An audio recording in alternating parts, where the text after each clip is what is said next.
Good afternoon, everybody. Thanks for bearing with us during the brief delay there at the outset.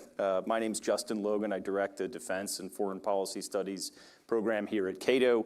And it's my pleasure to welcome all of you here this afternoon to our discussion about what is really a big, if not the biggest sort of question in contemporary international politics, which is this sort of overlapping political and economic question about what China's economic size, what the shape of China's economy means for sort of US policy internationally, we could say. And I think if we get this question badly wrong, it's going to have big consequences. And if we get it right, it's going to have big consequences. So I think this is the animating idea behind this panel today. And just maybe to reveal a little bit too much, I'm sort of conflicted. I have to listen to other experts. A guy who works at a think tank is supposed to have a firm handshake and strong beliefs about everything. And I'm kind of uncertain about this empirical question. So it was my great privilege to be able to pull together two people who were smarter than me and much better versed in this question to sort of expound on it for all of our benefit. So I'll go ahead and introduce the two panelists in the order in which they'll speak. And then I'm sort of an old-fashioned lecture guy, but my understanding is that the kids on TikTok and everything like things in short bursts. So I'm going to experiment, hopefully successfully, with a sort of moderated discussion format in which I'll try to talk about little slices of the problem, and then hopefully a sort of more or less spontaneous conversation will erupt therefrom. So the first panelist is Stephen G. Brooks, who's professor of government at Dartmouth College. He is the co-author of a book around which I think this event is sort of loosely constructed, Command of Commerce, America's Enduring Economic Power Advantage over China, that I think will work as a framing device for this discussion. Not coincidentally, I believe it's on sale outside and available to all of you who are here. He is the author of many, many books and articles, many of which are on this general theme, including a forthcoming volume entitled Political Economy of Security, which is again pertinent to the discussion today. He holds a BA from UC Santa Cruz and his PhD is from Yale University. Our other speaker is Gerard DePippo, who is the Associate Director of RAND's China Research Center and a senior researcher here in RAND's DC office. Before that, he was a senior geoeconomics analyst at Bloomberg Economics, where he was the co-author of a fairly explosive report on this question, no pun intended there, although there was one, about the implications, the economic implications, I should say, of a potential war in the Taiwan Strait. Before that, he was at CSIS, and before that, he served for 11 years in the U.S. intelligence community, including at the CIA, and as the deputy NIO for economic issues at the NIC, the National Intelligence Council. And he holds at least one thing in common with Professor Brooks, which is he is a Dartmouth College man, from which his BA in economics and philosophy comes.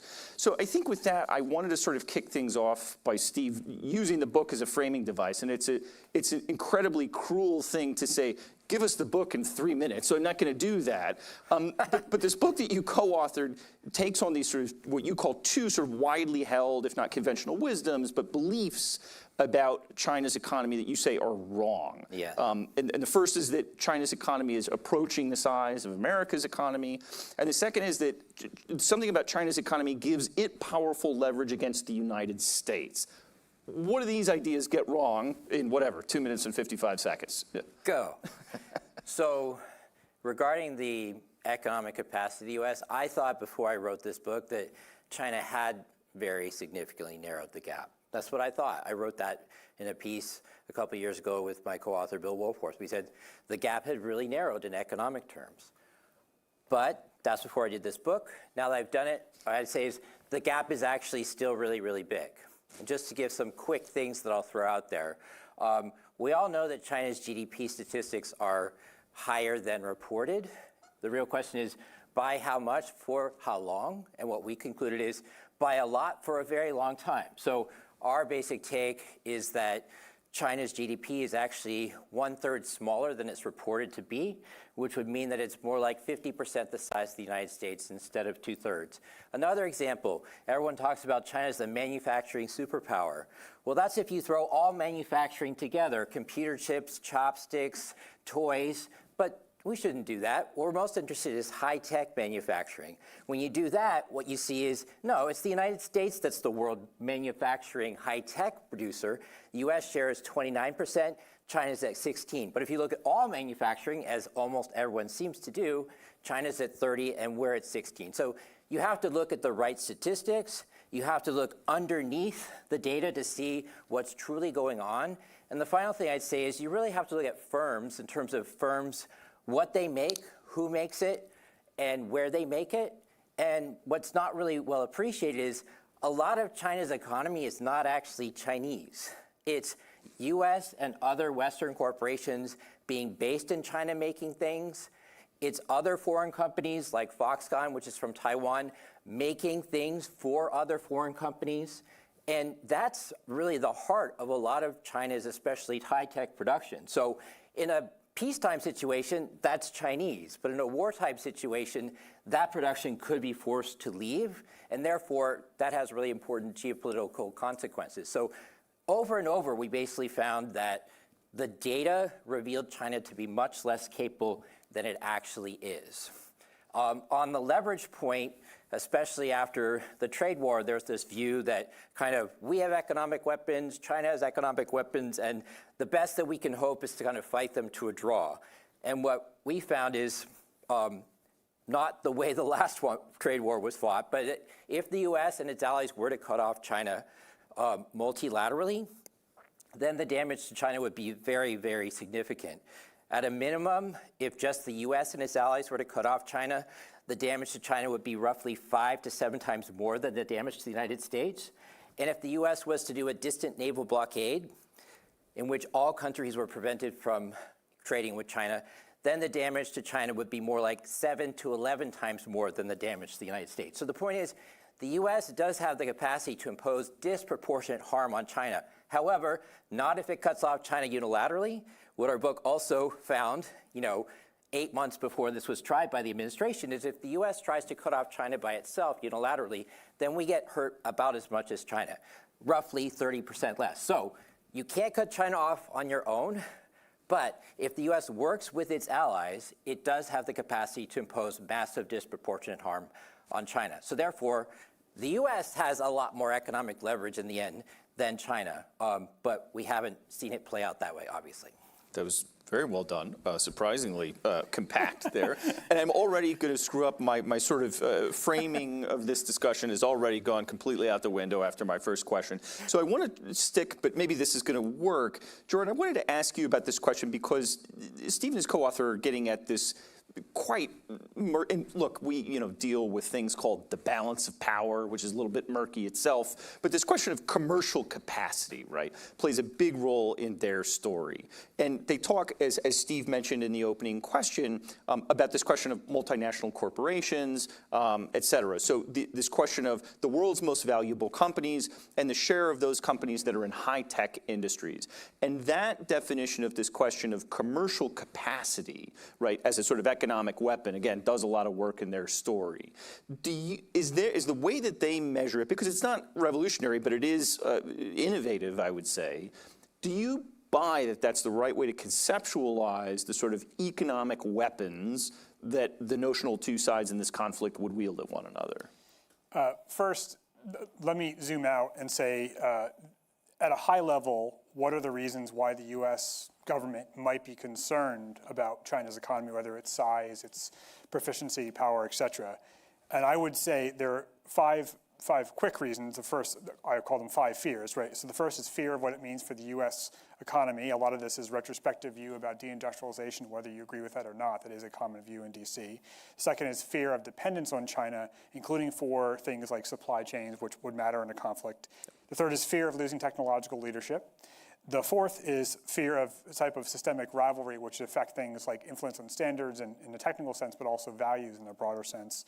And the fifth would be generally just sort of a fear of a global loss of U.S. leadership. I think you can condense those two into 2 buckets for the purpose of this conversation.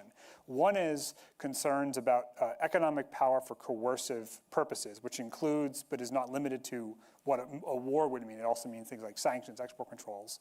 But the other big bucket that I don't think we should overlook is economic power as a means of competitiveness and prosperity. So your question is jumping to a question on the first bucket, but there is also a second bucket. But to answer your question, I think for each one of the metrics we're talking about, it's probably worth sussing out whether it applies to the question of coercive power or just general economic prosperity. In Steve's book, which is obviously way more detailed than he gave in his pithy summary, which was excellent, by the way, what they're looking at, correct me if I'm wrong, is the profitability, aggregate profitability of the Fortune 2000. Is that right? So it's like the largest listed firms in both economies. And the point being that the aggregate profits in dollar terms are much, much greater in the United States than in China. And generally, the U.S. just has high profitability overall, in part because we're just the largest economy. And then therefore, there's a lot of commercial power that U.S. companies have. I think from a prosperity perspective, that's probably not a bad proxy. But I think when we talk about the question of coercive power and, in the extreme case, a conflict, it's actually the wrong metric. So I will not only go so far as say I disagree with the characterization that in a conflict, quote, U.S. production in China can be clawed back, and say that actually having worked with multinationals doing tabletop exercises on Taiwan scenarios, their view is that in fact that is written off as Chinese capacity. And so a GM factory that is in China in an extreme scenario is a Chinese factory. It is not an American factory. In fact, we know what happened to expropriated assets during the other world wars, right? And so I think that if you're measuring commercial capacity, profitability is fine. But if you're talking about leverage for coercive ability or in an extreme case in a conflict, I would actually look at revenues more. Why? Part of that is because the Chinese system, its techno-industrial policies and just general sort of competitive landscape is optimized for market share, not for profitability. There's complicated reasons for that. But I think we have sort of a measurement bias if you look at the profitability side, because actually what Chinese techno-industrial policies are trying to do, and they've been really focused on this since roughly 2018, is self-reliance. So it's having the whole of supply chain capacity, including for, but not limited to, military reasons. And so their ability to produce things from low-end widgets to increasingly sophisticated goods is increasing. I do not think that is captured by listed firm data unless you're going to break it down by geographic segment, although having worked at Bloomberg before, I know that is actually very difficult to do because companies do not report geographic segments in any type of consistent way, and when they do, it's typically from a revenue perspective. It's not from an actual productive capacity perspective. So I would actually say that the national security concern with China's ability is in aggregate about the massive manufacturing capacity and the fact that their industrial policies are designed to optimize for that amount of market share and capacity, even to the detriment of profitability, which is why the Chinese government is trying to do this, what's called an anti-involution campaign. So they're trying to deal with excess capacity or excess competition in sectors that had been largely industrial policy targets like electric vehicles. And now they realize they've gone too far and they're trying to dial back some of the negative side effects of their own industrial policy. But one of the implications of that is that you have very low profitability across a lot of these sectors, but a lot of capacity. Right. And I think capacity matters from a national security perspective. Steve, at the risk of taking us down a rabbit hole, Steve, I want to give you an opportunity to sort of combat this question, right? And I think Gerard does raise this. Oh, sorry, what did I do? Oh, you got your book there. Because the answer's in here. All right. But this question about, right, once the balloon does go up, if it goes up, God forbid, there is this question about, like, aren't we, if we're in this sort of more legal, formal peacetime model, doesn't a GM factory just become a Chinese factory? Do you want to sort of take a swing at that? We very specifically, in terms of examining how much leverage that the United States had over China, we really were focused on the wartime scenario. So that's the first point to note. Part of the reason that I think that the wartime scenario is, in my view, the most reasonable and important scenario to look at is it's just not feasible that there's going to be a decoupling from China in peacetime for anyone other than the United States. The United States can contemplate this. It would be costly, but for Japan, for Germany, for South Korea, they would absorb massive costs, massive costs. In our model, it shows that, you know, in a blockade type scenario, the damage to South Korea in the short term is like negative 25% of their GDP.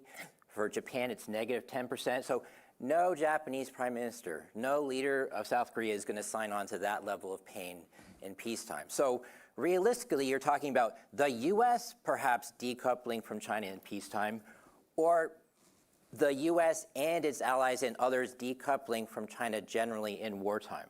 So for us, profits are a good measure, but we looked at all the others in the book on page 48. We looked at profits, we looked at sales, we looked at assets, we looked at market capitalization, and basically sales if you look at profits, overall, U.S. is at 38% and China is at 13%. Sales, U.S. is at 33% and China is at 17%. So it changes a little, but the U.S. is still vastly far ahead. Market cap, the U.S. is at 51% and China is at 9%. I think market cap's not a good measure because it's partly reflecting our inflated stock market. Sales or profits, you could take me either way, but it's not telling a different story. The only story which is causing you to say, wow, China actually looks like a peer of the U.S. at the firm level is if you look at assets, where China's at 22% and the U.S. is at 24%. But Chinese assets are not a good measure in the sense of not reflecting strength. The reason China's at 22% is because it has a real estate bubble and a closed banking sector. That's why it has all those assets. That's why it's scoring so high. So that's causing China to seem kind of artificially too low. So it's between profits and sales, and they tell basically the same story. Profits for us, though, were a helpful measure because if you think about when do firms earn profits, you earn profits for the long term in a situation when you're making something that's really hard for other people to make. If you're making something that's easy to make and you're getting a lot of profits, other firms will jump in and drive profits down to zero. Profits only stay high for the long term when you're doing something that people can't easily do. Since we were interested in the wartime situation, therefore, profits for us were a very good proxy for economic choke points because it's saying there's a lot of stuff that U.S. firms and allied firms do that China is not doing that would be very, very hard for China to replace because these are industries where China is not very profitable. So to ask a clarifying question, Steve, when you say U.S. or China, you mean the U.S. or Chinese companies, right? And when you say that, do you mean where they're domiciled or do you mean the prorated share of their operations? Yeah, where they're headquartered. So, for example, since I already mentioned it, General Motors counts as American. Correct. Even though a good chunk of their sales will be in China and operations will be in China. I think that's my concern, is that it doesn't capture that. Well, and the trick there is, in previous wars, as you mentioned, when the Germans rolled into Czechoslovakia, they said, hey, here's the Skoda munitions factory, one of the biggest munitions factories in the world. And they basically took out the Skoda managers, they put theirs in, and they kept it running, churning out material for the Nazi war machine. It won't work that way in 2025. It won't work that way in 2025. You can't capture a factory of a foreign firm and keep it running because that factory is going to depend on tons and tons of inputs coming from the outside, and without those inputs, those supplies going to the factory won't be able to make anything. For more complex things like semiconductors, you not only won't be able to make something because you won't have the inputs, but because you won't know how to run the factory itself. The engineers that work at TSMC, which is the world's leading semiconductor firm, it's the knowledge inside their heads which is the most crucial asset. And I can guarantee you that if China were to invade Taiwan, those engineers, and be successful, which I think are both question marks, those engineers would not be there when China arrives. So China would be having to run a factory that it doesn't know how to run, needing inputs from abroad that it would not be able to get. These are dead factories in my view, with no utility. All right, we'll weave these threads back into the rest of this Christmas sweater that I'm working on over here. So there's a sort of central claim in the book, and this gets to something that I'm somewhat less ignorant of, sort of alliance politics, right? Steve, you guys write in the book that a Chinese attempt to subsume Taiwan would be likely to beget economic escalation, namely an economic cutoff by the U.S. and its allies. And I remember in a previous piece of yours on, I think, in Foreign Affairs, you used the metaphor of a sort of light switch versus a dimmer, and you say, it's not a matter of light. Economic cutoff sounds like shutting it off at the main.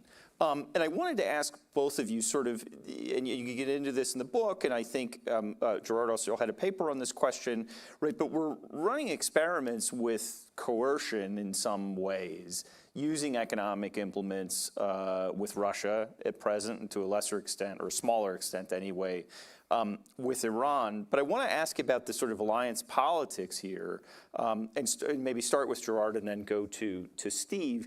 What does the experience of using multilateral sanctions against Russia in a conflict much closer to NATO's borders tell us about European allies' willingness to pay costs to participate in a sort of watertight, or as close to watertight as you could get, economic shutoff vis-a-vis China? So maybe I'll just throw that first part of the question to Gerard. So when dealing with a target economy that is large and there's some degree of economic interdependence, as there definitely was between Russia and Europe on the energy side in particular, the literature will call it the sender, but just call it the attacker with sanctions. I think that makes more sense. Will bear some costs because there's always going to be some blowback. So ultimately, when you're dealing with cutting off or sanctioning something that you trade with, the question is, are you prepared to cut yourself off from it too? In the case of what happened in Russia after the full-scale invasion of Ukraine, the reluctance was primarily over not wanting to cut themselves off from both natural gas, which they eventually did wean themselves off directly, but also not wanting to take Russian crude oil off the global markets. There were various estimates, but it was basically assumed to be above $150 per barrel oil globally, which had affected the US as well. The Biden administration and Europe in general was not keen to do that, and so they basically were not willing to go for the jugular, so to speak. They did do, by historical standards, rather sweeping sanctions. Probably the closest analogy would be what the U.S. did on Japan in 1941. But other than that, there had never been a sanction regime against such a large economy at scale as quickly. Nonetheless, they still had carve-outs. Gazprom Bank, which is the bank that Russia uses to trade gas, had exemptions. There are still waivers on energy trade. They had this like cap and trade oil price cap thing that came out later as a means of trying to have it both ways of not actually cutting Russia off. If Russia is a current account trade surplus country, that's because of energy primarily, and that's where the government gets a big share of its revenues that it needs to fight the war effort. Those were never fully cut off, and it's because the attacker sanctioners in the United States and G7, but Europe more broadly, were not prepared to bear that full cost. If you compare that with China, the Chinese economy is an order of magnitude literally larger than Russia. And in this case, what you would lose from Russia if you were going all in would have been commodities. In China's case, it would be supply chains and manufacturing.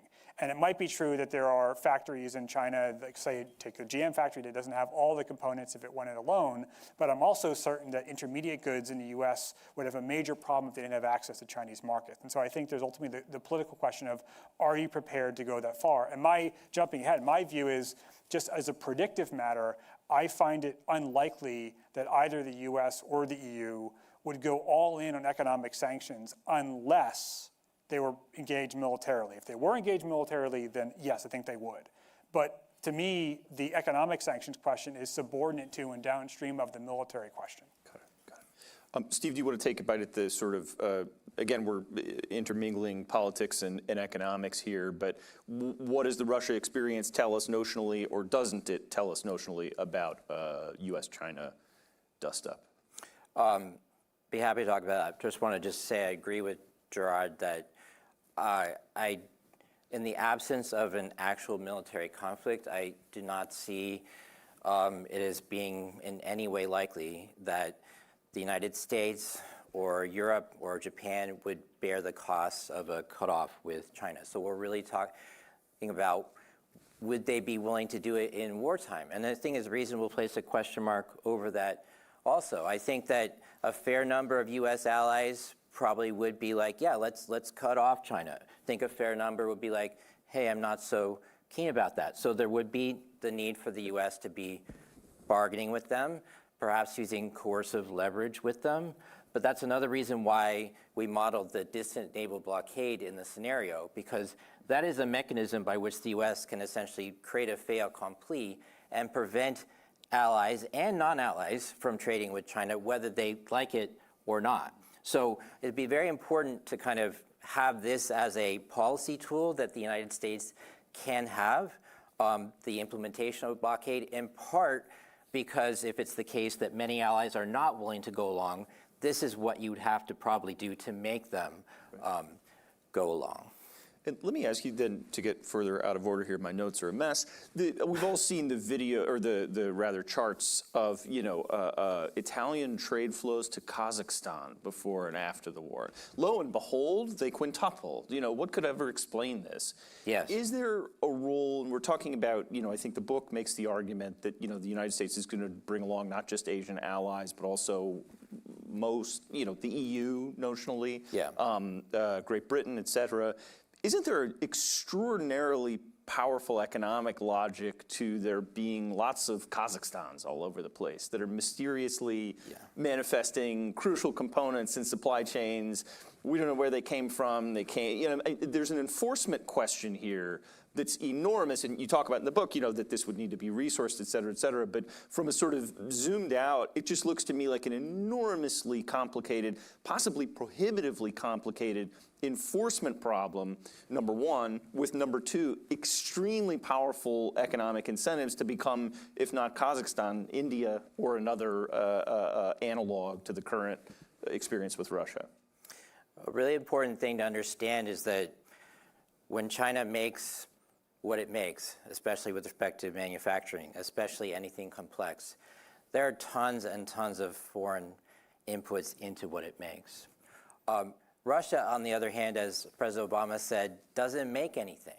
So Russia was not bringing in tons of intermediate inputs and then using those inputs in combination with inputs from Russia to make things. It just doesn't do that. It doesn't make anything. And so when you look at the volumes in terms of the imports of inputs into Russia versus China, they're entirely, different leagues.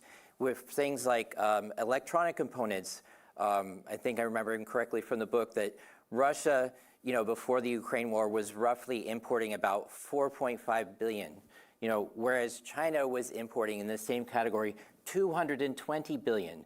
4.5 billion, 3 billion, you can sneak some of that stuff, you can smuggle stuff, you can reclassify stuff, but resourcing $220 billion worth of computer and electronic components, that's not something that China is going to be able to do. So there'll be enforcement issues, there'll be smuggling, China will get some of what it needs, but not nearly enough to continue producing the way it's producing.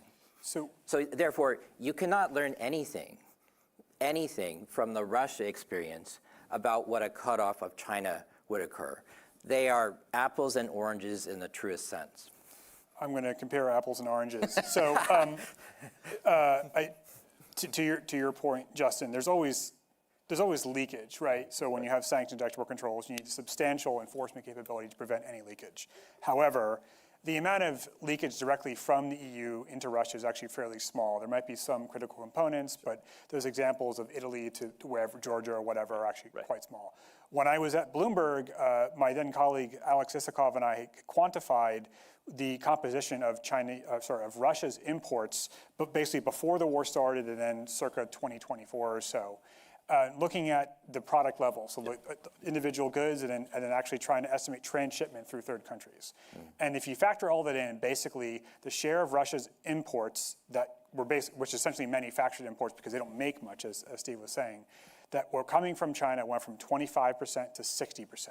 So the reason why the Russian economy has been able to sustain what there is of its manufacturing sector is because it's right next to the world's largest manufacturing power, and it's literally right next to it. The apples and oranges comparison I'm going to make is that what is it that China is short of? Now, it is true that there are some components, certainly IP, that China doesn't make indigenously, but I will paraphrase Tyler Cowen, the economist, who says, don't underestimate the elasticity of supply, and also add to that, don't underestimate substitution effects. So take, for example, in Russia, they had to temporarily shut down their production of passenger vehicles for cars. They eventually resumed it to some extent, but without airbags. Why? Because they had to import the airbags. Can you make a Lada from Soviet era using existing technology? Yes. There are always going to be substitution capabilities. But the apples and oranges thing I was going to say is that what China is short of, what its net trade deficits are in, is overwhelmingly in commodities. What is it next to? Right. Commodities, including not just with Russia, but with Eurasia. So that includes, and there are provisions for and stockpiling for those energy commodities. Steve's talked about a distant blockade of China. I think some military experts, which I am not, would at least dispute whether that's possible. But even if you grant it, I'll say with confidence that the Chinese military, the PLA, is obsessed with the so-called Malacca dilemma. They have been for decades. They're fully aware of that, and they limit how much their current dependencies are on Russia and Central Asia. but that does not factor in what surge capacity would be in the event that were shut off in terms of maritime access. So I actually think that in terms of, if you subtract the 25% or so of Chinese manufacturing value added that is for exports, and if you say, what if they just had to triage for domestic production, and then triage on top of that just for wartime uses? I think they're actually pretty close to having manufacturing self-sufficiency, and that is a large basis of their industrial policy. Where they're short is on the commodities, but that's where they have the overland strategitic access. So there may be pursuit of a way out, if not a way out. Steve, let me ask you about, since we're in Washington and I'm at a think tank, so I have to ask you about stuff in the news. We had this recent sort of kicking the can down the road of the U.S.-China trade conflagration that took place not too long ago. I'm kind of a fan of kicking the can down the road. Kicking the can down the road gets a bad rap sometimes. Sometimes it's a good thing to do. But, there was this question about, and I'll just say rare earths, which I think, are a category that may be doing more violence to analysis than constructiveness. But this was a lever that the Chinese had that the United States felt when it was used. Yeah. What does that tell you? Are there other rare earths levers? What does that tell you about the story of the disproportionate pain that would be suffered in terms of the sort of cutoff in this sort of full-scale scenario? It seems like the Chinese used a lever that they had pretty effectively. Is that sort of a sui generis case that we should bracket out of the broader analysis? Or what, if anything, does it tell us? Is it a grapefruit, to go with the apples and oranges? We have a whole chapter on what are the economic weapons that China could deploy against the U.S. And our conclusion, which we wrote, months before what China did, was that rare earths was the best weapon that they had. They've now used the best weapon that they have, which then means it's very likely to not be a very good weapon for them in the future, because analysts, including me, have for a very long time been saying, both here and in Europe and Japan and other places, look, you're very dependent upon rare earths, you're very dependent upon them. Why don't you either stockpile or do a better job at finding substitutes for rare earths, or build up your own domestic capacity? And Democrat and Republican administrations for basically 15 years kicked the can down the road. In this case, that was not a good thing to do. But now that China's wielded this weapon, the U.S. government is finally getting into gear, which means I don't know when. It'll be 2 years, 3 years, 4 years. At some point, China will not have this weapon to wield in the same way. And in my view, it has very few additional weapons that would be anything close to that. My co-author and I are now doing a follow-up analysis to kind of identify, what's next closest to rare earths, what's also in that category. There's nothing anywhere close, and there's not going to be a ton of other things. In contrast, the U.S. has this many things that it could still do to China. And so one thing that's very strange about the analysis of the recent trade war is that you'll often hear that the U.S. threw its best punch and China punched back, and it was either a draw or China won. And I'm like, the U.S. did not throw its best punch. The U.S. best punch is not tariffs. The U.S. best punch is export controls. The U.S. best punch is not doing it alone. It's doing it with allies. We did a very bad first punch, a very weak first punch, which our book showed would not work, and it didn't work. So I frankly am surprised that China reached for this weapon as quickly as it did. If I had been a Chinese analyst, I would have said, we need to hold this in reserve for what I would call a true crisis. The fact they used it now, I think they may well regret in the future. Sure. What about is it sort of once you use it, you lose it, or you get ready, you set in motion a chain of events that will mean that you lose it? And are there broader inferences maybe from the recent imbroglio than Steve let on? There is certainly a risk in the sense that you can mobilize incentives to get governments and companies to respond. The fact that China had this leverage, Steve said, this is clear 15 years ago. Yeah. So it's not news per se, but it wasn't felt until recently. I think on rare earths specifically, I'll say, why are they such an appealing coercive weapon? And I think the answer is they are a good that in dollar terms is actually not all that valuable. So China can restrict its own exports in a way that in a macro sense doesn't really matter to China. And there's 2 state-owned enterprises that control manufacturing, mining, and processing in China. And nonetheless, despite being a sort of nominally unimportant good, they go into a lot of downstream industries. And some of those industries, like autos, are things that are very politically sensitive. So it's almost an optimal upstream tool. Does China have other equivalent weapons? I would agree with Steve that there probably is not anything that is like one-to-one as good. However, there are other tools, of course. There are other weapons. Certain Chinese interlocutors have been hinting before things de-escalated in the last round of tensions that the next target would be API, so pharmaceuticals. There are other choke points, things like lithium-ion batteries, solar panels. Even if the U.S. doesn't import them directly from China, we actually get them from Southeast Asia from Chinese factories, but whatever.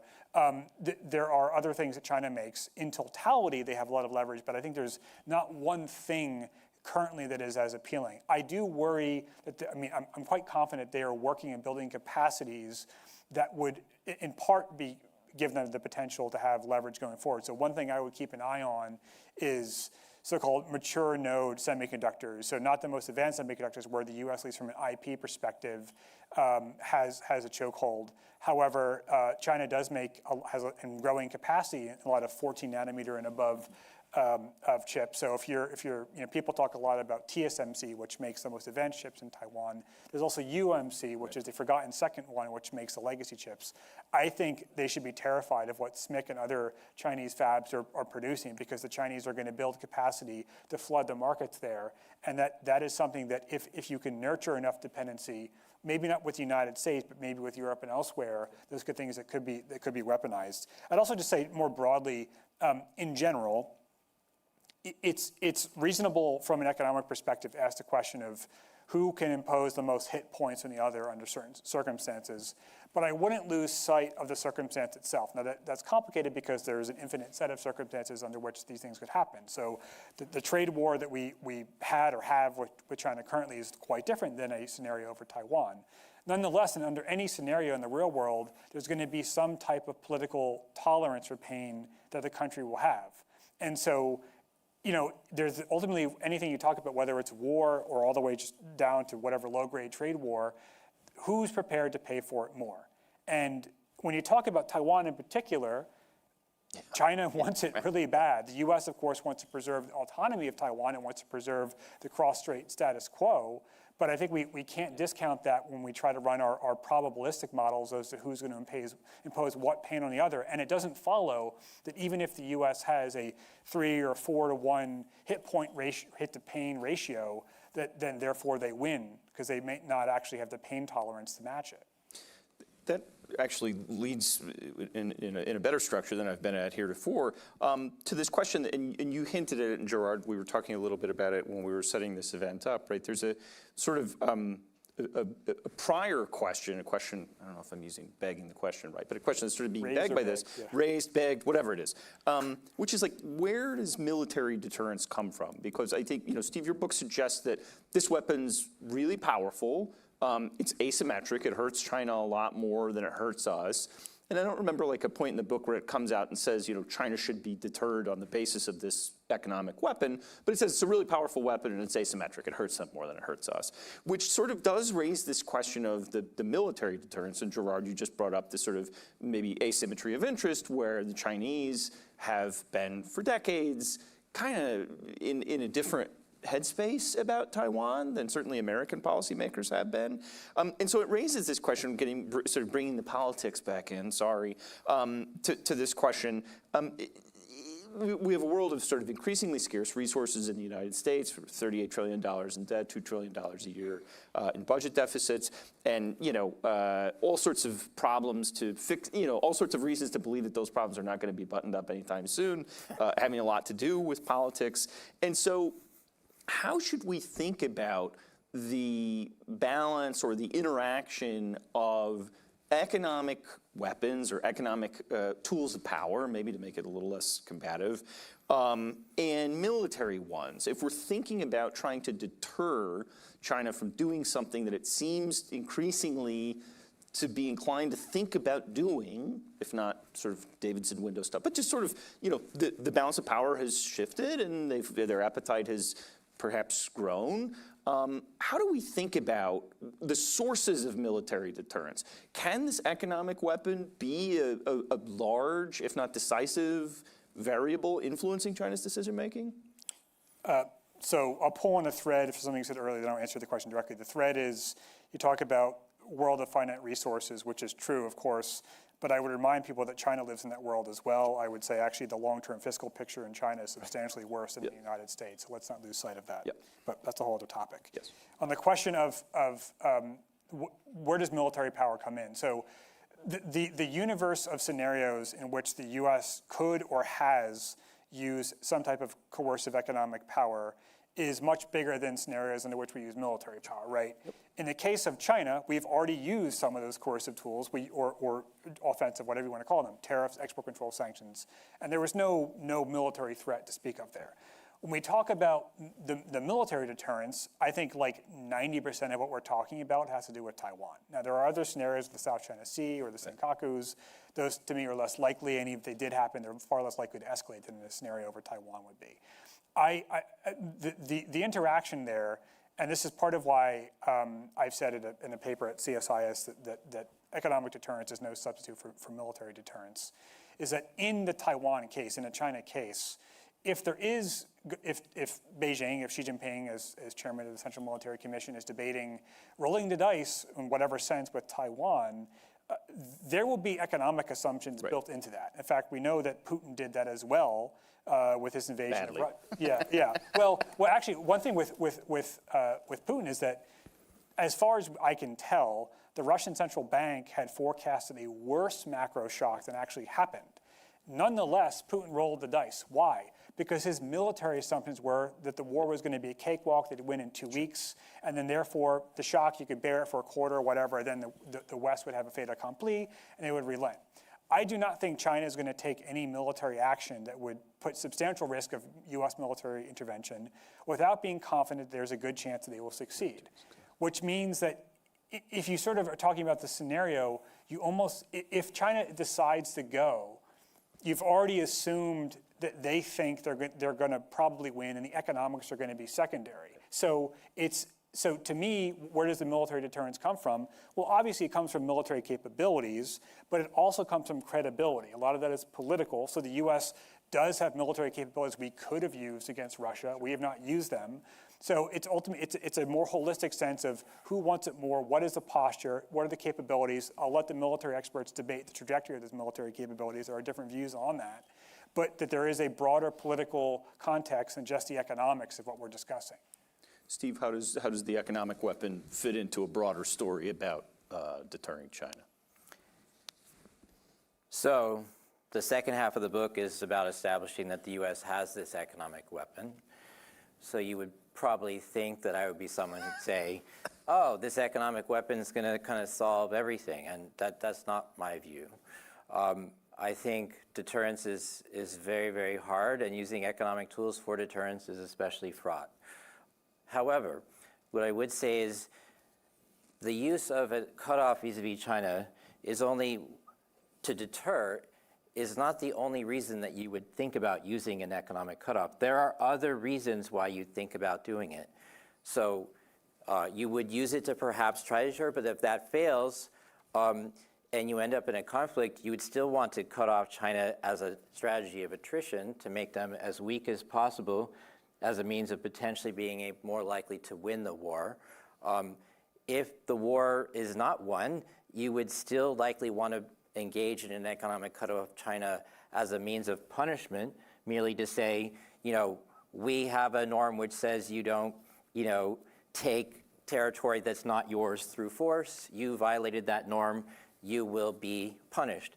Finally, you may want to do an economic cutoff to contain China by making it weaker for the long term. So I'm actually quite dubious that economic tool, this weapon that we've established the U.S. can be used to deter on its own, but it has these 3 other purposes. And then the other thing I would say is I find it quite unlikely that the U.S. would use an economic cutoff without at least threatening to use military force in certain ways, and that I think that in that situation, the threat of an economic cutoff plus the threat of targeted U.S. strikes on, say, the Chinese surface fleet, that could potentially deter them together. Yeah, there were a couple points in the book where you're dealing with this sort of sanctions effectiveness literature, and you say pretty flatly, people talk about them being successful only if they change the behavior of the target state. And that in talking about this economic cutoff of China, you're not making any claim about its effectiveness in altering Beijing's strategic behavior. So that was a definite variation from the conventional sanctions effectiveness literature, which says the target's behavior has to change, or else you're up the creek. Normally, the thing you choose to study you think is really powerful and important. In this case, we chose to study it because there was this conventional wisdom which said that, China has as much economic capacity to hurt the U.S. as vice versa. Strangely, that conventional wisdom is still, proceeding as of now. In fact, it's been strengthened by the outcome of the recent trade war. It's just completely wrong as a conventional wisdom, though. Please. So I agree with all that. My framing of this in an earlier paper, which was drawing on what the Russia experience was, is the 3 Ds. So there's deter, there's destabilize, which is a short-term impact, and there's degrade, right? And that is basically the trajectory of export controls and sanctions on Russia in terms of their sort of incremental objectives. On deterrence, though, I'll make one finer distinction, which is that there's general deterrence, which is like, what is your sort of baseline assumption if you're, in this case, China, and then call it incremental deterrence. So the baseline assumption is going to be that if there's any major action with Taiwan, if there's any military response, especially from the United States, the economic costs are going to range from moderate to severe, right, depending what your scenario is. However, that doesn't mean that incremental deterrence in a crisis doesn't matter at all, because what it can also signal is the plausibility, the credibility of broader military deterrence. And so, to be a little more precise, if there were a scenario where Beijing was taking some action with Taiwan, they clearly assumed there was some risk factor, but it was overall worth the gamble. If the United States, and ideally with its allies in terms of effectiveness, were to take economic measures that were faster and stronger than Beijing was expecting, and that's key, faster and stronger than they were expecting, it might cause them to recalibrate their own expectations about the probability of success and U.S. endurance. And so all that to say that in general, I'm not, I think like Steve, I'm pretty skeptical of a view that's arisen over the past 5 or 6 years that economic deterrence is somehow the get-out-of-jail-free card, and integrated deterrence to me is still military deterrence. It's the main thing, yeah. Nonetheless, I would not say that in a crisis that the actions with regard to coercive economic measures are irrelevant. I think they actually do have a role to play. Right. And Steve, let me ask you, because you hinted at this before, right? So I went to the University of Chicago, so I'm obliged maybe to ask you this question, but there's a tantalizing idea here, right? Because you say we have this weapon, this economic instrument, let's say, that would really hurt China, that would hurt us somewhat, but that would sort of maybe not knock them out of the balance of power, but hurt them pretty bad. And there's a growing sense in this town that the past 25 years of U.S., particularly trade policy, WTO accession, et cetera, was a mistake, that we created a monster. Cormac McCarthy's denunciation of if the rule that you followed brought you to this, of what use was the rule, right? And so we followed this story that said, we're going to liberalize our economic engagement with China, and China will hopefully grow politically more liberal as a result of that. That didn't happen. So there's some group of people, some of whom I may know, that would say, hey, if there's a way to take a chunk out of China, maybe we should do it now. Maybe we shouldn't wait until the balloon goes up. And wouldn't it be better if we could sort of put the toothpaste back in the tube of the last 25 years using this instrument? You get into this in the book, but maybe give us your spiel about what you think about that argument. Well, I really appreciate the question, in part because it allows me to say, very clearly that, I've been up here saying, like, we have this weapon and this is how you should deploy it. Is like, I'm not a China hawk, I'm someone who feels that there are lots of benefits to economic engagement with China, economic benefits, And what the book stresses are strategic benefits, in that China has grown tremendously over the past 25 years. But they've grown within an American web of economic firms and institutions, which means that China has become powerful, but it is also immensely dependent upon access to the firms of the United States and the firms of U.S. allies. And so that makes me somewhat comfortable, in the sense of I don't want to decouple from China in peacetime. I would like actually engagement to continue with China. If, however, they were to invade Taiwan, then I think it would be reasonable for policymakers to say, at this point, we will not only seek to impose short-term pain on you, but we will seek to restrict your long-term growth trajectory. And a cutoff from US and Western firms would have that effect, because a massive portion of what China's production is considered to be is not Chinese. I always use my iPhone as an example.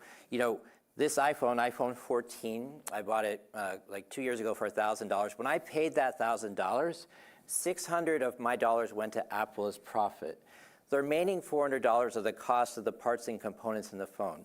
Because this phone was assembled in China, it gets counted as a Chinese export. So it gets counted as $400 per phone towards China's trade surplus to the United States. The fact that the iPhone is assembled in China contributes more than $10 billion to our trade deficit that we're so concerned about.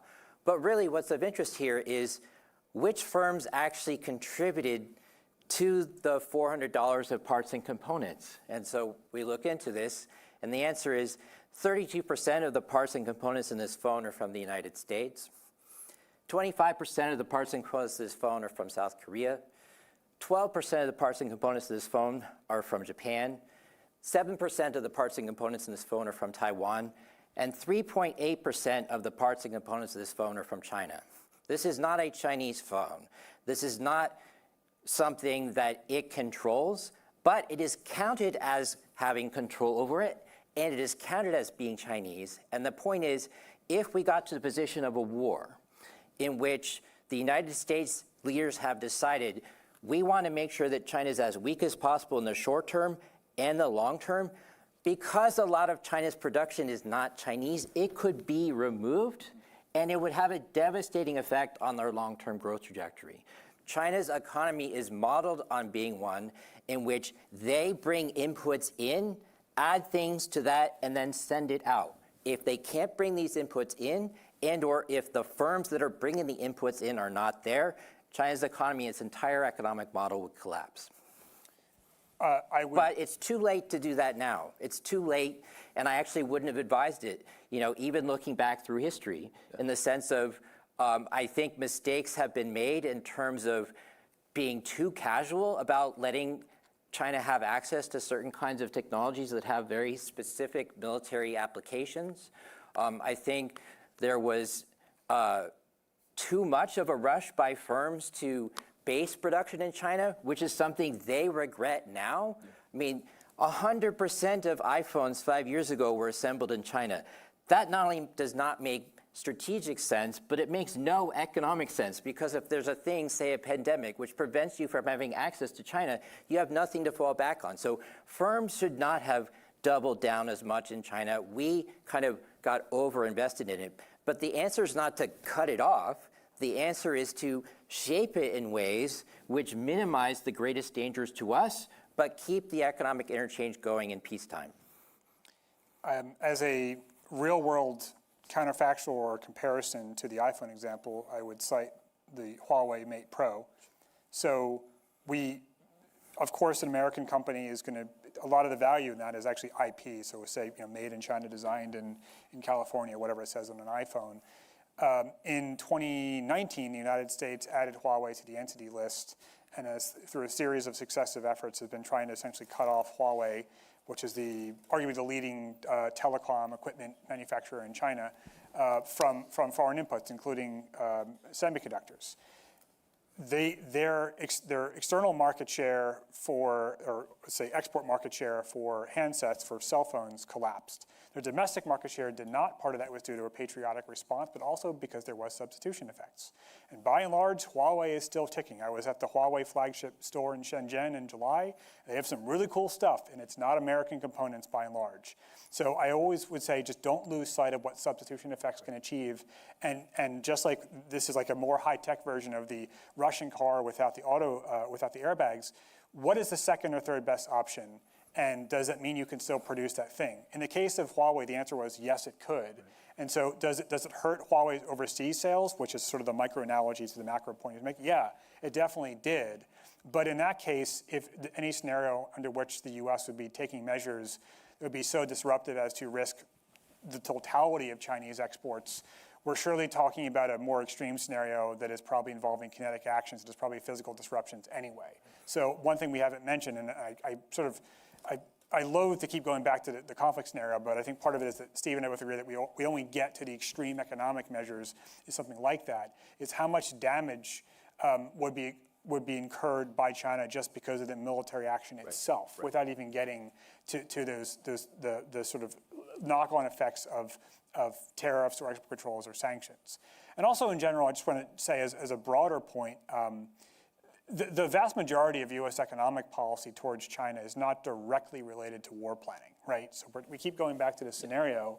I do not think that as a driving force of the bulk of our negotiations with China this year under the Trump administration. There's always, people at the Pentagon who worry about these things, of course, but it's largely about things like leadership in artificial intelligence or the trade balance or other things that are, quote, subkinetic.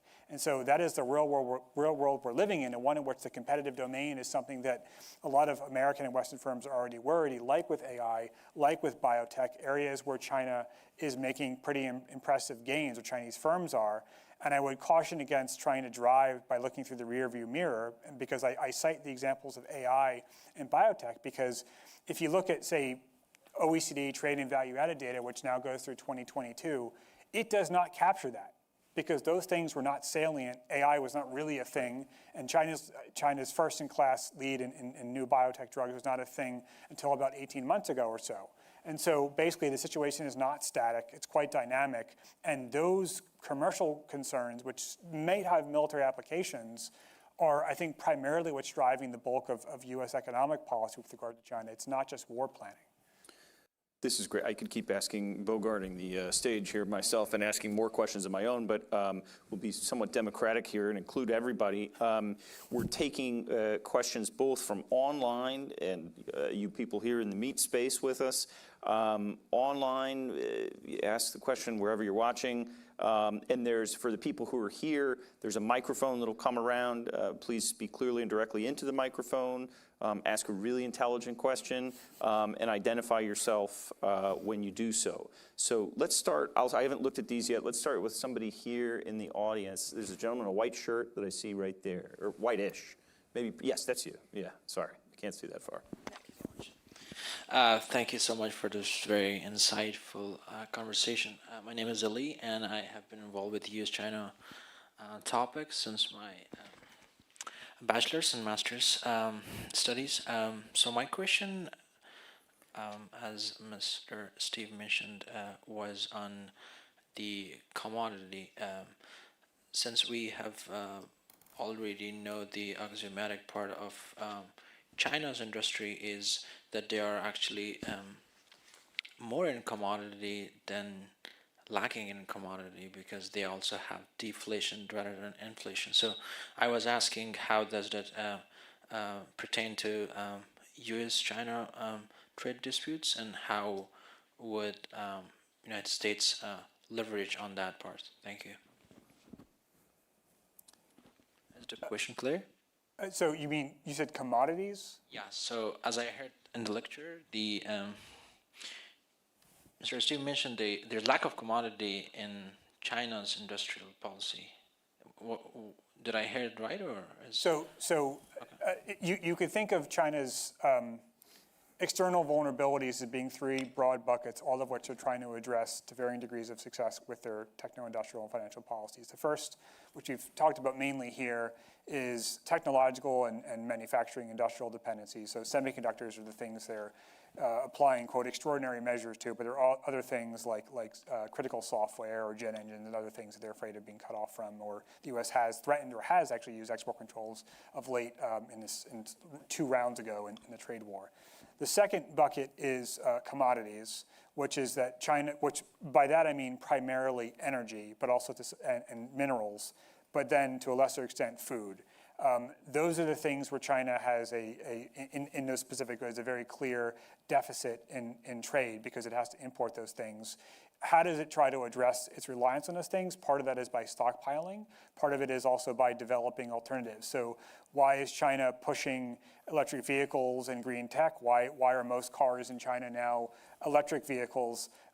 Part of the justification for that policy was to get away from imported oil, right? They haven't achieved that yet. They still import a lot of oil.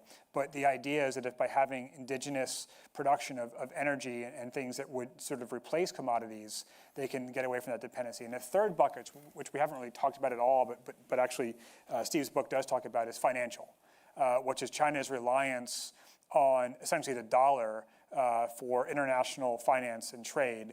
And that's one where they still have pretty substantial lingering vulnerabilities. Something like 30% of China's trade is now settled in RMB. The rest is more or less in dollars. But pretty much all the major Chinese banks are still going to be on the dollar network. And any bank counterparty they would have overseas is then itself going to be on the dollar network. So it's almost impossible to get away from the long arm of U.S. financial sanctions, absent sort of completely cutting themselves off. But on the point about commodities and deflation, you mentioned, like China is in deflation. Because China is basically a price taker for commodities, the weakened demand in the Chinese economy is probably depressing global commodity prices to an extent. But the export effect is more on the manufactured side. So China has, you could debate which sector, how bad it is, but there are varying degrees of excess capacity, excess supply, or also insufficient aggregate internal demand. And that's where you see China maintaining the overall value of its exports in dollar terms, but by slashing unit prices, which is to say they're maintaining volume at the cost of tighter margins. And I think it's generally wise when looking at the Chinese economy to have an inside-out perspective, meaning think about what are the domestic factors or conditions, either as an economic matter or as a policy matter, and then look at the external, because it's actually, the external is usually downstream when it comes to the export sector of domestic conditions. Steve, did you want to bite at commodities, or should we keep rolling? All right. I found a smart question here on the tablet from Anonymous. You should have put your name. It's a good question. What does it say about the effectiveness of export controls, that U.S. export controls on semiconductors, chips, and equipment are encouraging the Chinese to pursue self-sufficiency or to sort of branch off from, if you like, that vulnerability? And then Chinese export controls on rare earths are now causing the Americans to say, hey, maybe it's worth 9 figures a year or $1 billion a year to spin up processing for rare earths so that we don't have this Damoclean sword over our heads. So export controls, Whiskey Tango Foxtrot.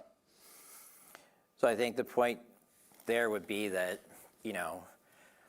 for every one rare earth, that we have to now work to replace, very hard even in the absence of the export controls. Other point which I just wanted to stress is that a lot of people look at the semiconductor export controls and they say, oh, they haven't really worked very well because Huawei wasn't killed off and because China is able to produce 7-nanometer chips. And what I would say is the export controls regarding semiconductors, I think, have been extremely successful in that China, is important to note, is having to spend an incredible amount of money to essentially try to make semiconductors without inputs from the United States and the rest of the world. And it can do that fairly well, but it requires an extraordinary amount of resources that are directed to that effort. Those resources have to come from somewhere. They're coming from the rest of the economy. there's no way to kind of create a national champion through massive subsidies without having a huge opportunity cost. And in my view, at both the economic level and at the military level, China remains very far behind in semiconductors.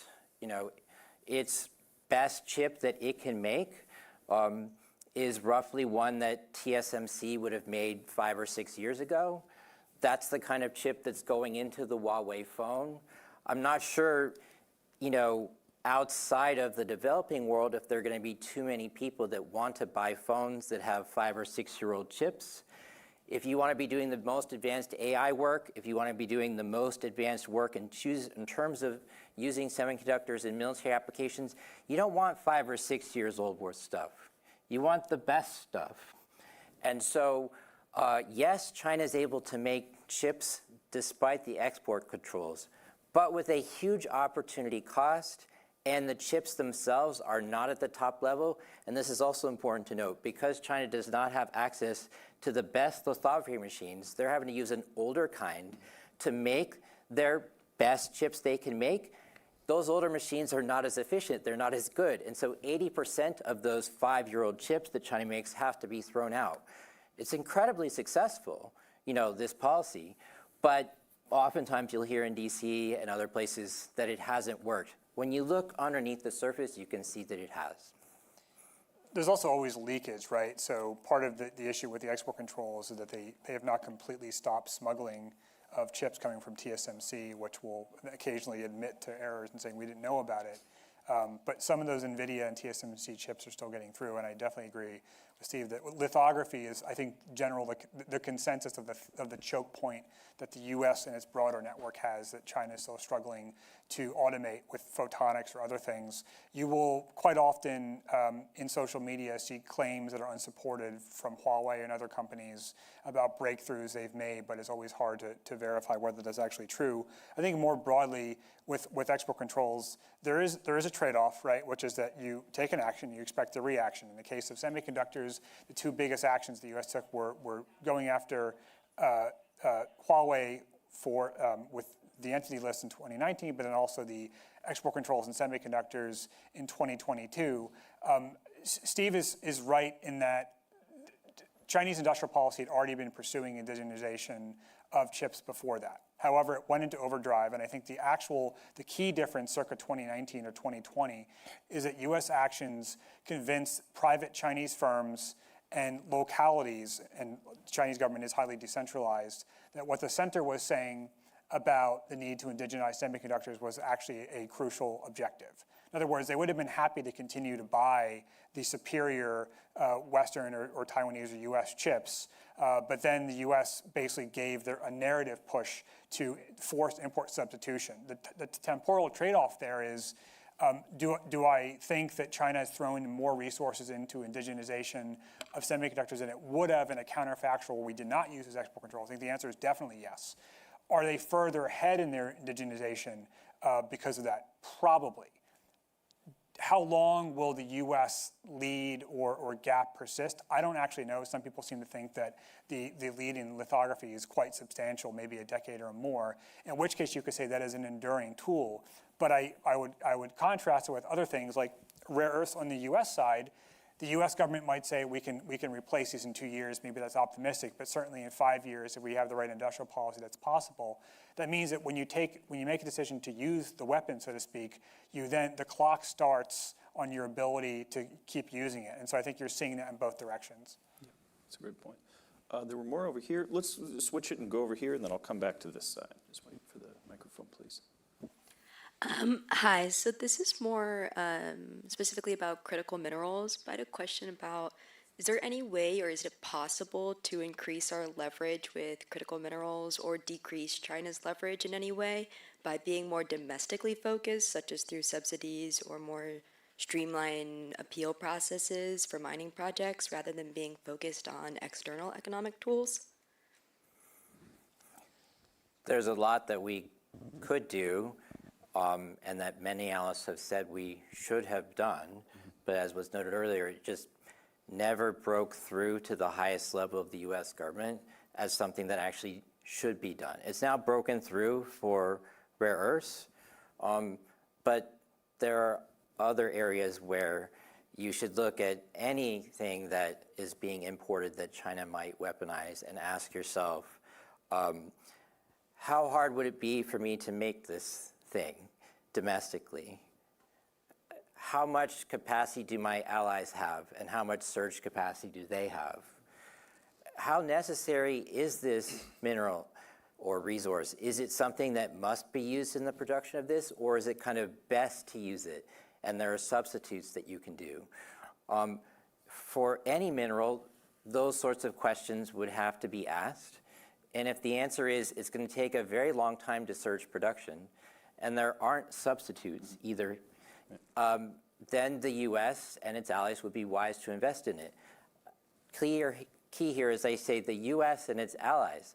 It doesn't really make sense to me as to why we would have to increase domestic production in the United States. It politically makes sense to me, but strategically, it shouldn't matter very much whether it's here or in Australia or in Sweden. You should do it wherever it makes sense to do from a comparative advantage standpoint. One final point to note is that with respect to rare earths, the reason rare earths are a dependency is not because the US can't make them. For the 20th century, the US was the world's leading rare earths producer. We got out of rare earths because they're incredibly environmentally toxic. At the processing level, to produce 1 ton of rare earth, you're producing roughly about 2,000 tons of toxic waste. So we decided from an environmental standpoint, we don't want to make this thing anymore. And so we got out of rare earths because there was an environmental externality. Now there's a negative security externality associated with us being out of rare earths, and so now it makes sense to get back in. But I still think it's important to ask, these fundamental questions that I've noted, and for a fair number of things that I've seen in the press recently about we're dependent on China for this, it doesn't really seem to me to be much of a problem, because we could easily make those things ourselves, or someone else could. For example, solar panels. We get all of our solar panels from China. I think that's fine. They're subsidizing us having cheap solar panels. That makes it easier for us to address our environmental goals. If China were ever to try to weaponize solar panels, which I don't think they would, but if they did, we or others could go back to making solar panels very quickly, and therefore it wouldn't be much of a big deal. Rare earths are a big deal because the lag time to get to the point of having these new processing facilities is multiple years, and therefore our surge capacity is very low. Jordan, do you want to bite at the rare earths? Just two additional points. So rare earths are a subset of critical minerals. Within rare earths, there's light and heavy. Heavy is the one that's going to be the hardest to replace. The known reserves are basically in Burma and China. There might be others elsewhere that have yet to be discovered, but those are also the ones, by the way, that the Pentagon needs for high-performance weapons. Light rare earths, people seem quite optimistic about our ability to mine our own or find allies to mine them. It's heavies that are more difficult.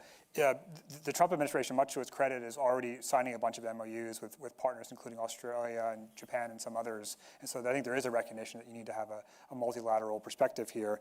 On the solar panels example, it's an interesting contrast because the one key difference is that rare earths are an input to production, and it's difficult to stockpile, in part because China is going to make it harder to do so.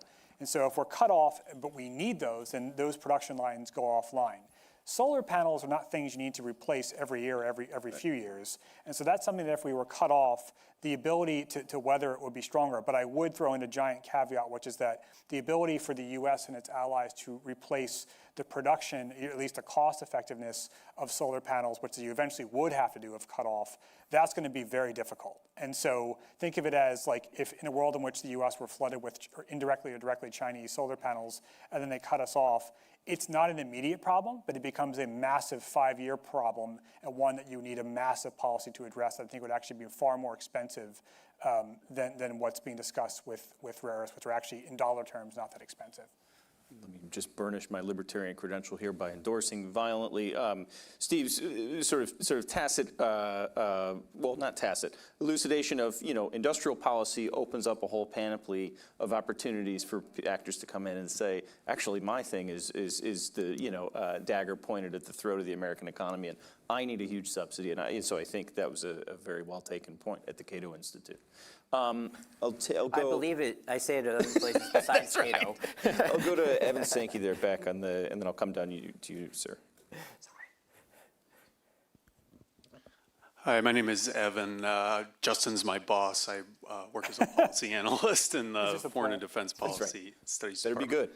good. My question is about something that Steve said in his initial remarks, which is that of all of the quote-unquote allies, the one that could contemplate decoupling in peacetime is the U.S.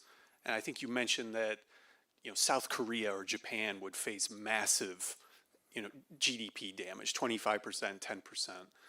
And I think you argued that in wartime they would take the hit, or the U.S. would force them to take the hit. But could they? I mean, 25%, that's sort of like GDP suicide. It's true that these countries, Japan, South Korea, maybe you add the Philippines or Australia, they're closer to the war zone, the notional war zone, than we are. But I think my question is, to what extent is it a safe assumption that we could get all of our allies in line when some of them would, take a quarter, 25% GDP hit? Thank you. Important thing to note when I said that South Korea would suffer a negative 25% hit and that Japan would be negative 10% and that we would be negative 3% is that's not a yearly figure. So you can't compare it in your head to like a recession or something. That's the damage on the first day. And what will happen on that first day is that immediately when a cutoff happens, anything that we got from China, we would try to substitute and get it from some other place, which is the point Gerard was making about substitution. And so the damage to South Korea would be 25% on the first day, but very quickly that damage would go down as they were able to find alternative suppliers that were not Chinese. So it's not negative 25 for the whole year. It's not negative 3% for us for the whole year. It's going to tail down as substitution occurs. And the point I'm trying to stress is it's way, way, way easier for the US and its allies to substitute their way away from China than it is for China to substitute all of the many things that it gets from the US and its allies. We have a hill to climb, they have a mountain. But to go back to the question, 25% hit day one, as you just said, you think is a politically manageable thing? The book is actually, ended up being kind of a straight economic analysis, and that we basically view the book as distilling a set of economic facts that people had not yet recognized because they either hadn't modeled what an economic cutoff would look like. Analysts had not done that before our book. Our government had not done that, shockingly, either. And then in terms of the measurement of China's economic capacity, people are doing that all the time, but they tend to be, for the most part, economists who are not interested in political power. I'm a political scientist. I'm interested in power. And so things like whether a factory is owned by Taiwan or the United States matters immensely to me. It matters not at all to an economist. For an economist, they're like, people working there have a job, there's an output from it, this has a certain effect on inflation, on employment, other things. I'm like, yeah, that's true in peacetime, but in a war, this stuff can be removed. The fact that it's owned by Taiwan or someone else matters immensely. So a lot of what we're doing is basically saying, if you're interested in a political question such as how much leverage the US would have over China in a war, this is how you would look at it. So it has political relevance, but there's very little politics in the book in that we're not actually analyzing many of these questions of, could you actually get all these allies on board? we're modeling what would happen if this did occur. But again, going back to what I said earlier, the distant blockade is a mechanism by which even reluctant allies could be forced to be cut off from China, because they literally would not be able to get there with the things they're trying to send to China. The U.S. also has a lot of tools in its economic toolkit to use as coercive tools to get other people to cooperate. So I do think it's likely that all of our allies would eventually get on board. What I don't know is how messy it would be. I've been promising the gentleman in the green jacket here for half an hour. I'm Peter Humphrey, an intelligence analyst, a former diplomat, and a fellow Dartmouthian. Excellent. To me, the big elephant in the room is the squirreliness of our allies. I mean, you just have to, other than maybe the Five Eyes guys, you just have to witness their behavior with respect to Iran. And the biggest joke in the world is snapback sanctions. So the question is it possible that TMSC destroys the lithography machines before Chinese troops land on Taiwan? And isn't it possible that the Chinese Coast Guard can conduct a blockade against one thing, energy ships, which makes Taiwan go uncle? I mean, I don't think the party really cares. This invasion, this joining together the two parts of China is the goal. And if we've got to energize the nation to do this, we don't care how big an economic hit it is. The party, and particularly Xi Jinping, wants to bring this about. Sure, this is maybe an opportunity for you to bring back in the extent to which economic calamity is baked into the scenario, and then maybe the more specific point about blowing up semiconductor fabs on your way out. Yeah, I mean, again, always consider the political context which you're getting at, but then also, in this case, I'll pivot to the economic context, which is, if you imagined that Beijing believed, which it doesn't, but if you just imagine that taking forceful action to, quote, reunify with Taiwan would entail zero economic cost, which would necessarily mean they're assuming there's no U.S. military intervention, I think they would have already taken that action. And yet they haven't. And because there are still costs, and they would prefer to not bear those costs, they would prefer to use gradually coercive tools to convince Taiwan that basically it's on its own and to win without fighting. The circumstances matter a lot of the scenarios, and we can get into them. There are certain things where you can imagine if Taiwan does something, Beijing might feel compelled to act. But generally speaking, as I said earlier, the general deterrence of the economic effect and also the military implications matter, right? And so I wouldn't say that they're irrelevant. And just gauging what the marginal part of that is going to be difficult a priori. In terms of the TSMC, I think anything like real combat around Taiwan suggests that those fabs are not working. It doesn't even need to be the case that TSMC destroys the lithography machines, because they require constant servicing from ASML, which is a Dutch company. And so I think if there's anything like a serious blockade or a war over Taiwan, the silicon shield is already cracked. It doesn't matter anymore. So insofar as there is a, quote, silicon shield, which Taiwan talks a lot about, it only matters before the conflict. Once it happens, that's gone. And so my gut is that one factor in particular is not the crucial calculus for Beijing. I suspect military dynamics and expectations of U.S. response matters a lot more. But I don't think it's plausible that the TSMC fabs remain in the event of a war. Yeah, I just want to say I completely agree. The only question is, by what mechanism will the TSMC factories become inoperable? Will it be because they're bombed by China? Will they be bombed by the U.S.? Will they be bombed by the Taiwanese? Also, TSMC and ASML, the Dutch company, both can turn off those lithography machines remotely. Again, remember, also I said you can't run those factories without the personnel with decades of experience to know how all of this goes together. So they're not going to be working if there's a conflict. And this is really important to understand. Because they're not going to be working, it means there's no way for the U.S. to avoid a big economic hit if this happens. Our models show that if there is a war regarding Taiwan and the U.S. does nothing, we suffer a recession.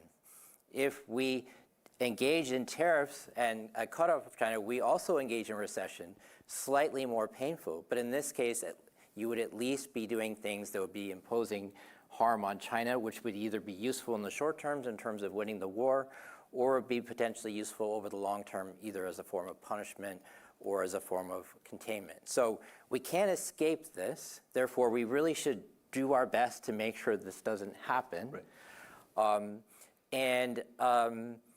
It's a fascinating case, and one thing, I've given a lot of talks in Taiwan, is it's fascinating to think of a country of 23 million people, and this is something that someone at Cato will appreciate.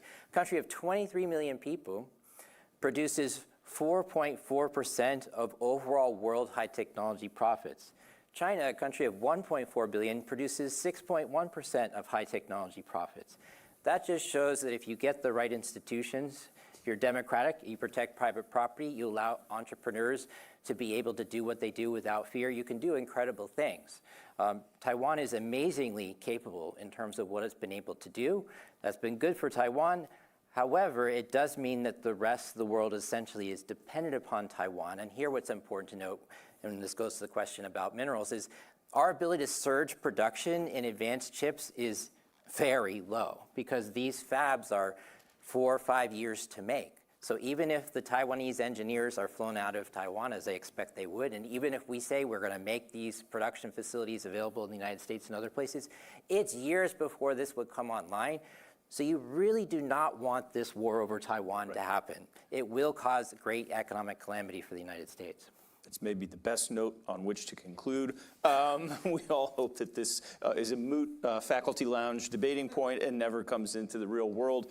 I hope you will join me in thanking our colleagues Gerard Pippo and Steve Brooks for this presentation, and join us outside for a cold beverage, which we can let all these dark subjects go by the wayside. Thank you very much. Thank you. Thanks a lot, Gerard. Appreciate it. Thank you.